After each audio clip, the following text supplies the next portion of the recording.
În fiecare clipă, altul vede. Deoarece rezistența lor împotriva vechiului nu oferă soluția completă, ei văd. Vechiul nu conține calea către justiție, pentru că vechiul a fost conceput pentru a păstra nedreptatea intactă și ei văd. Ei văd cum unitatea este singura soluție, singura mântuire, singurul remediu în acest moment. Ei văd sistemul trucat și agenda sa în buclă. Ei văd că este inutil să cheltuiți energie în încercarea de a obține dreptate singuri sau să reparați un sistem care nu este construit pe integritate. Ca grupuri în țări individuale, vedeți că unitatea poporului la nivel mondial este puterea și singurul mecanism pentru a atinge armonia planetară, ei se unesc. Retrageți-vă din joc pentru câteva momente, apoi veți vedea alții se unesc. Puneți atenția acolo, căci în unitate sunt toate soluțiile, în cadrul separatismului sunt problemele. Cu cât unitatea la nivel mondial este mai rapidă, cu atât soluțiile sunt mai rapide. Este simplu. Iubire și lumină. Lic. Okay, yeah, I was kind of thinking the same line as Michael, like that comfort zone people, they're not in the comfort zone anymore. There's not a comfortable place like in the world. Even the people that have like what people would think that would make people happy, that it's like a lot of money, a lot of material things, they're going crazy also with so many stressful, maintaining all that, and because the greed is just the motor of that, and the greed is what is consuming you. Those people, they put themselves in a situation that are like stressful also.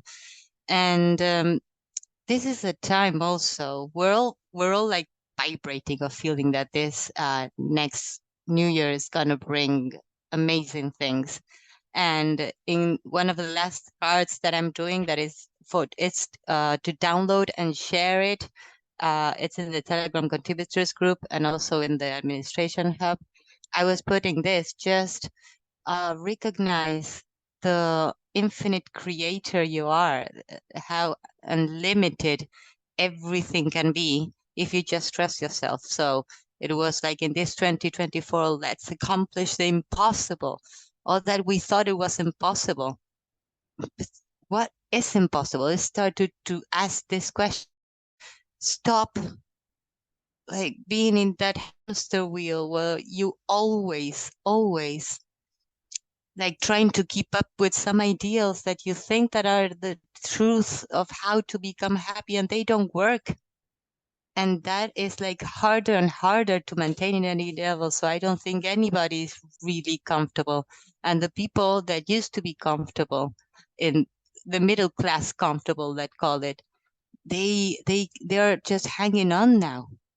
And things are not going to get better, as we always say, like prices are not going to go magically down.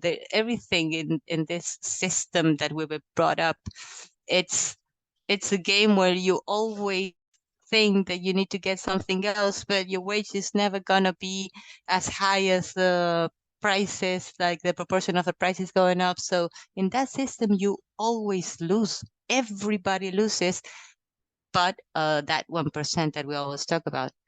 But in this, it's time that we become a little bit wiser.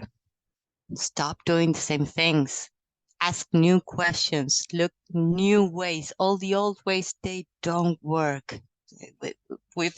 And we can see that in every country. As the system is global, the problems that you see in the world are global. So the solution, by definition, has to be global. And for that unity around the globe, it's the only thing that we need to do is to unite. We already got resources. We all got the think tank. We got everything. And we, as I always say, we're already doing it. It's just trust more in yourself. It's all about that. It's about people saying, no, but I'm worthy of so much more, and going after it. And that's where they're going to find GPMS in divine timing.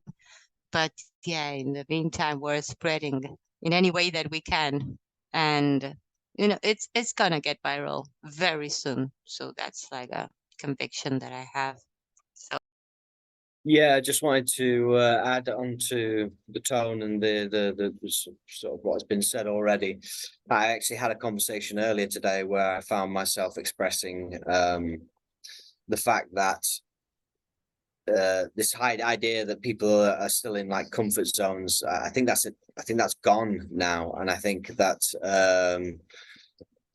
the way I expressed it was that everybody now knows that we no longer live in the world of our parents, and that the world of our parents that our parents knew is never coming back ever again, ever.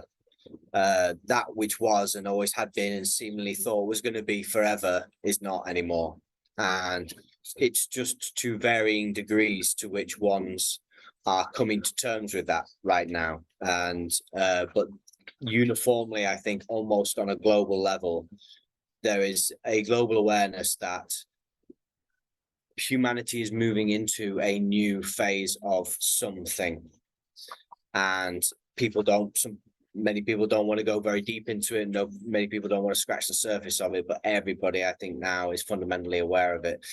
There are certain key events in the calendar that reflect deeply and cast shadows and show great contrast on the where society is in that moment in time. Christmas happens to be one of those. New Year happens to be one of those.